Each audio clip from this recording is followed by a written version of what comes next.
สวัสดีลูกค้ามีเครื่องเข้าใหม่จะมารีวิวให้ลูกค้าเบิ่งนะจะมีตัว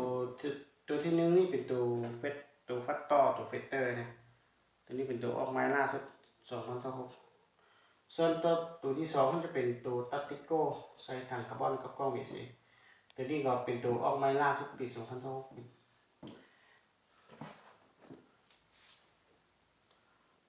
ตัวออกไม้นี่เขาจะได้เฮ็ดไทยมันงามหลายนะครับไทย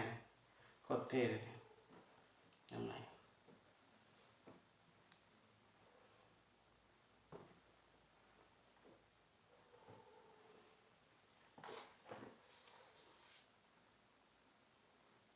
ตัวนี้เป็นเครื่องออกไม้ล่าสุดได้เลยเนี่ยเครื่องออกไม้ล่าสุดปี2026เลย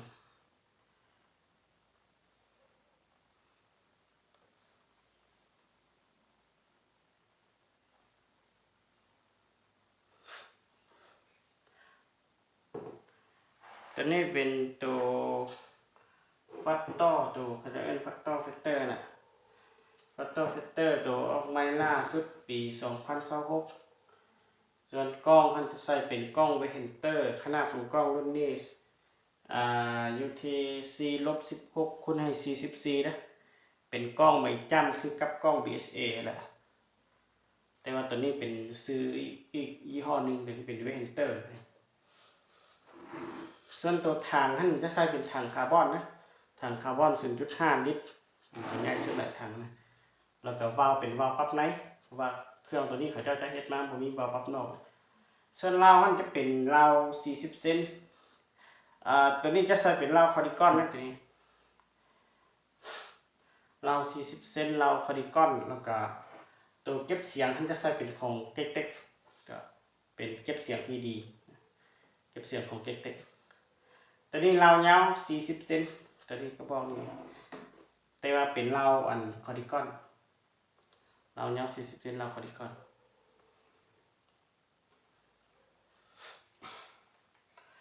ตัวนี้ทั้งค่ายนี่สามารถพับได้ถึงได้นะพับให้มันสามารถพับได้ดึงได้สามารถพับได้แต่ว่าดึงไม่ได้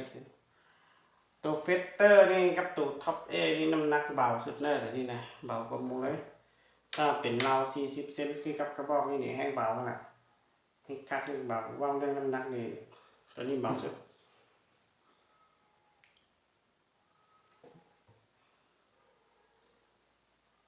ตัวฝาอัพจิบมือบ่ได้เอามาใส่ซีเดอร์มาประกอบลูกพกค่าประกอบได้เดี๋ยวก็มารีวิวให้ลูกค้าเบิ่งตัวนี้ถ้าว่าลูกค้าจะอยากให้ใส่เป็นราว50เซน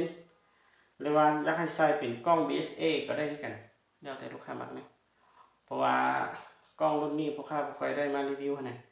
มีแต่ว่าบ่ค่อยได้มารีวิวบางคนลูกค้าเขาจะก็มักตัวนี้บางคนลูกค้าเขาจะก็มัก BSA กว่าแต่คุณภาพก็ใส่คือเดียวกับ BSA แหละตัวนี้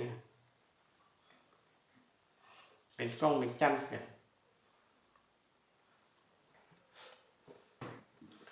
ตัวที่สองนี่ก็เป็นตัวตัติโก้ออกมาล่าสุด2026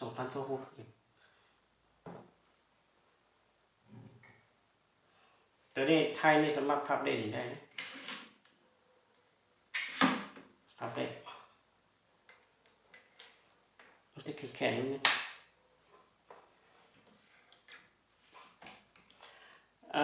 ตัวนี้จะเป็นตัวนี้เขาจะใส่มันเป็นสีแดงตัวนี้กับตัวนี้ถ้าลูกค้าบ่มักจะเปลี่ยนเป็นสีดำก็ได้กันแต่ว่าสีแดงนี่คือมันงามกว่าน่ะตามที่ลูกค้าเบิ่งนะตัวนี้จะใส่เป็นกล้อง BSA กล้องเป็นจำกันเป็นกล้อง BSA ขนาดของกล้องเป็น4-14คูณให้44แล้วก็ตัวถังลมมันจะใส่เป็นถังคาร์บอน 0.5 ลิตรเป็นวาล์วปรับในกันแล้วก็ราวตัวนี้เป็นราว50เซนแล้วก็เป็นราว Z8 นะตัวนี้พวกเขาจะใส่เป็นราว Z8 ราว Z8 แล้วก็เก็บเสียงเป็นเก็บเสียงเต็กๆก็คือกันแหละแล้วก็ตัวตัติโก้นี่จะใส่เป็นจะใส่มีแหวนทับทางใส่ ถ้าว่าเอาแหวนทับทางใส่กับราคาก็จะเพิ่มหน่อยนึงแต่ว่าบ่เอาใส่กับราคาก็จะลดแต่ว่าซื้อไปก็จะได้ใส่น่ะใส่มันจะคักกว่านี่แหวนทับทางเป็นอลูมิเนียมนะตัวนี้เป็นเหล็กนะ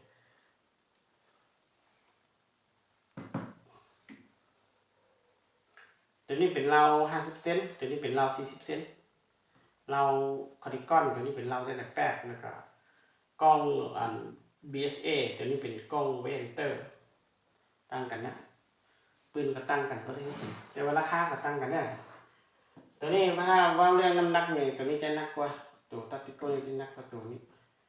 แต่ว่าเรื่องไปจับลมนี่ตัวตัดติโก้นี่ตัวนี้โอเคสุดได้เลยเนี่ยคนนิยมใส่หลายเพราะว่าตัดติโก้นี่มันอยู่ปืนยี่ห้อที่มันดีแล้วทีนี้ยี่ห้อที่มันดีมีแต่ลูกค้าสนใจก็สามารถติดต่อพ่อค้าทางแอปได้เลยช่วงนี้เครื่องที่พ่อค้ามีความทรงจะมีตัวเฟสเตอร์ตัวท็อปแอร์แล้วก็ตัดติโก้ MCK2 นะเครื่องมีความทรงนะส่วนตัว M3 ที่ลูกค้าตัวเติมมี M3 ที่ลูกค้าถามหลายๆคนตัวนั้นเครื่องยังบ่มีเท่าแล้วก็ตัวถ้าว่าลูกค้าอยากได้กับตัวแวนครับตัวนี้อธิบาย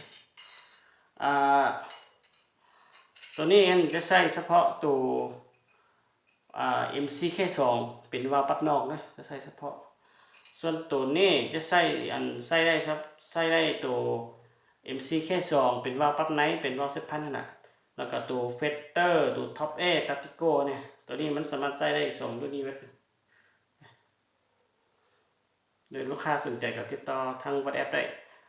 ลูกปืนนะหรือลูกปืนเป็นลูกปืนห้องงานมาเป็นห้องงานลูกค้าสนใจเครื่องก็มีแต่ติดต่อหาพ่อค้าทาง WhatsApp เนี่ยช่วงนี้เครื่องปืนลมที่มีความสูงในหันจะมีเฟสเตอร์มีท็อปเอมีตัติโก้มี MCK2 แล้วก็อันไลน์เนี่ยจะมีแหวนทับทางมีกล้องสูบมีลูกปืน